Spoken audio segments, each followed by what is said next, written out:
Greetings, Jerry Oakland Power Gamer here with a 1995 battle report, My Elves versus the Forces of the Abyss. Today's scenario is going to be Scavenge. Now, I'd like to take this opportunity to correct some information I gave in my tactics scenario video regarding the Scavenge scenario. The Scavenge objective markers are not at all like loot tokens. Actually, they're more like a vending machine, meaning they can give out a loot token every turn. I want to give a special thanks to those responsible for clarifying that for me. You know who you are. Thank you very much again. So now, on with the battle report. Okay, so this table is based off of Epic Dwarf Map 11, for those of you who may be interested. On it, we have 2 height 6 blocking terrain pieces, 2 height 6 difficult terrain pieces, 2 height 2 hills, 2 obstacles, and 2 flat difficult terrain pieces. So now in the Scavenge scenario, an objective marker is placed in the center of the table, and then the players take turns placing a single objective marker. The objective markers for this battle are going to be represented by red. Any loot tokens that are generated from the Elves will be orange, and any loot tokens generated from the Forces of the Abyss are going to be blue. Now, I placed my objective marker near the blocking terrain because it could slightly limit access to the player on that side of the table. Now, I was hoping I would win the roll for table side, and as you can see by the deployment, I did. Okay, now from left to right, the elf force is as follows.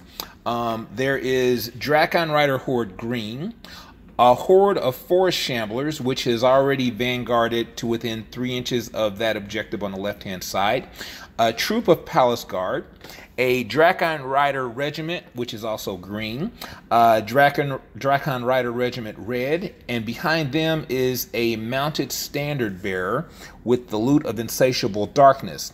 Now next to that, there is an allied horde of earth elementals, a greater earth elemental with a druid behind it, and then behind that there is a Drakon Rider horde blue. And then to the far right, there's going to be another forest shambler horde that is also vanguarded to within 3 inches of the objective marker on the right hand side. And finally, there's another troop of palace guard. Okay, now for the Forces of Abyss, from left to right, on the far left you've got a troop of gargoyle. Next over you have a troop of hellhounds, and behind them is a horde of tortured souls. Next to them is a legion of larvae equipped with the crystal pendant of retribution, and behind them another horde of tortured souls and the well of souls, represented by the beholder model. Next to that is Cronius, and then back on the front line there is an Ifrit, and next to the Ifrit is another legion of larvae, and behind them is a horde of twisted victims. That's a special unit that was brought out in the Edge of the Abyss campaign book. And then all the way on the far right is another troop of gargoyles. Okay, Elf turn 1. At the start of the turn, both Forest Shambler hordes generate 1 loot token and place them in contact with their rear right corner of their base. They then execute a halt command. Both troops of Palace Guard move up to make contact with the loot tokens and pick them up. In the center, all 3 allies move up for positioning. Drakon Horde Green on the left moves up to protect against the gargoyle troop flying into the rear lines. Drakon Regiment Green moves up into the woods to also cut down on the gargoyles' possible safe landing lanes, making sure to stay out of charge range of the gargoyles. Drakon Regiment Red moves up for positioning, again making sure to stay out of any charge threat. Drakon Horde Blue positions itself on top of the hill, and finally the Elven Standard Bearer just moves up. Alright, Abyss turn 1. The gargoyles on the far left, after my opponent realizes that there's no place he can safely land them without them being charged, he just positions them up against the blocking terrain so that I'm in his flank and cannot make a legal charge against him. The gargoyle troop on the right moved for positioning. Both the Hellhound troop and the Tortured Soul horde move up on the hill to kind of get some threat going on. The entire center of the Abyss Force moves up 5 inches. The Ifrit uses his breath weapon, Fireball, and does 2 damage points to the Forest Shambler on the right side. Okay, Elf turn 2. Forest Shambler on the left generates another loot token and places it against its rear base, then pivots and moves slightly to guard that area from the Gargoyle troop. Forest Shambler on the right generates a loot token and also places it against the rear of its base, and then moves backwards, ending its move on top of the loot token and picking it up, ending its move. The Palace Guard troop on the left pivots and moves in behind the Forest Shambler. Palace Guard troop on the right moves backwards. The Drakon Horde Green moves at the double to threaten the flank of the Abyss. Its end position is outside of the arcoside of both the Hellhounds and the Tortured Souls.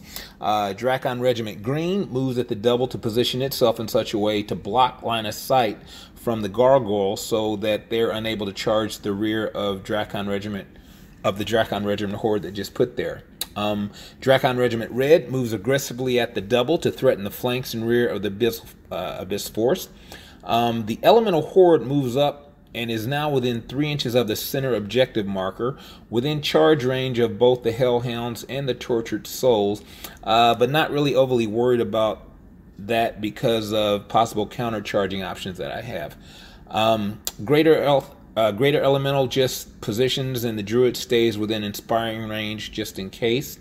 Drakon Rider Horde Blue moves up closer on the hill, now also in charge range of the Abyss units, but there's only room for one of them could fit, so not really worried about a charge from one single unit with that. And the Army Standard Bearer just moves up closer to the Horde. Okay, Abyss turn 2. The Gargoyle on the left moves at the double and is able to find a place to land out of arc of the Forest Shamblers. Gargoyles on the right move at the double to fly in and support the rear of the Abyss lines. Hellhound troop sidesteps and pivots. Tortured Soul unit on the left pivots and then sidesteps to face off against the Drakon threat. Other Tortured Soul unit sidesteps to close the gap so Drakon Regiment can't charge its flank. Both Larva Legions move up. The one on the right is now within 3 inches of the objective marker. Well of Souls, Cronius, and Twisted Victim Horde just move up. In the shooting phase, the Ifrit adds 3 more damage to the injured Forest Shambler Horde, but is unable to rout it. Elf turn 3. The Forest Shambler Horde on the left generates an additional loot token and places it against its left front corner, then pivots and moves, ending its move atop the token generated last turn and picks it up. The troop of Palace Guard on the left pivots to face the Gargoyle threat and moves up. On the right, both the Forest Shambler Horde and Palace Guard troop move backwards. In the center, the Elemental Horde generates a token, places it against its rear left corner, and then charges the Hellhound troop. It routs them and then advances, threatening the flank of the Legion of Larva, but also opening up a flank charge from the Legion.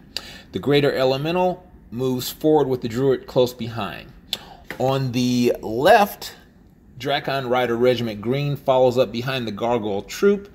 Drakon Horde Blue moves up to control range of the center objective marker while also threatening the Abyss flank.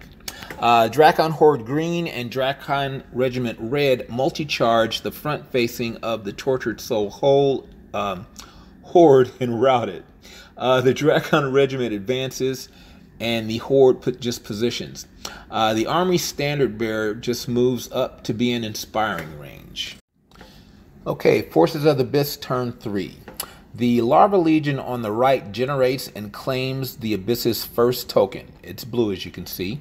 Gargoyle troop on the left moves into position to threaten the rear of Drakon Horde blue. Gargoyle Troop on the right charges Drakine Horde green and fails to do any damage. Both the remaining Tortured Soul Horde and the Twisted Victim Horde multi-charge the Greater Elemental but fail to rout it. The Crystal Pendant Larva Legion turns to face the Elemental Horde threat. Well of Soul moves into position behind them. Now, both the Efreet and Cronius take up firing positions and manage to rout Drakon Regiment Red. Elf turn 4. Okay, left 4 Shambler Horde generates a token and places it in base contact with its rear, then moves forward. The left Palace Guard troop moves up. On the right, both the 4 Shambler Horde and the Palace Guard troop move backwards. Drakon Regiment Green moves into the woods to threaten the rear of the Gargoyle troop. The Army Standard charges the front of the Gargoyles and causes a single wound, grounding it. Drakon Horde Blue generates a token, places it against its rear, and then rotates to face the Gargoyle threat behind it. Drakon Horde Green charges the flank of the second Horde of Tortured Souls and routs them in position as shown. The Elemental Horde charges the Crystal Pendant Legion and fails to wound them at all. Greater Elemental counter charges the Twisted Victims and grounds them. Forces of the Abyss turn 4. Please forgive the blurriness of this picture. The Larva Legion, controlling the objective marker on the right, generates another token and places it on its flank to the rear. Well of Souls and Twisted Victim Horde attack the Greater Elemental and rout then position as shown, both facing the Drakon Horde. Cronius and Efreet position and shoot the Elemental Horde, damaging it, but they are unable to rout it. Wounded Gargoyle Troop countercharges the Standard Bearer and wavers him. The other Gargoyle Troop completes a hindered charge against the Drakon Regiment Green and grounds it with a single wound. Elf turn 5. 4 Shambler Horde on the left generates another loot token, places it behind, and moves forward. Palace Guard Troop on the left completes a multi-charge with Drakon Horde Blue against the Gargoyle Troop and routs it. Drakon Horde Blue turns to face as shown. Drakon Regiment Green routs the remaining Gargoyle Troop with a countercharge. Drakon Horde Green generates a loot token, places it against the rear of its base, and then moves backwards to be within inspiring range. It does not pick up the token. Elemental Horde charges the Crystal Pendant Larva Legion again, does a little damage, then bounces back. The Druid charges the flank of the Twisted Victims Horde, trying to ground them, but fails to damage them. Both 4 Shambler Horde and Palace Guard Troop on the right move backwards. Forces of the Abyss turn 5. Larva Legion on the right generates another token and places it against its rear base. Cronius moves slightly to pick up a previously generated token. Then Cronius and Efreet damage the Elemental Horde in the shooting phase. Crystal Pendant Larva Legion halts. Well of Soul charges Dragon Horde Green and routs it.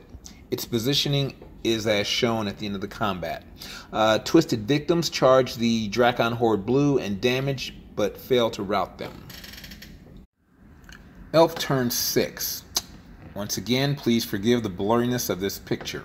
Drakon Horde Green is Bane chanted by the Army Standard and countercharges the Twisted Victim Horde and routs it, positioning to face the Well of Soul and picking up the token which was already laying there. Drakon Regiment Green moves into position to contest the central objective marker from the Well of Souls.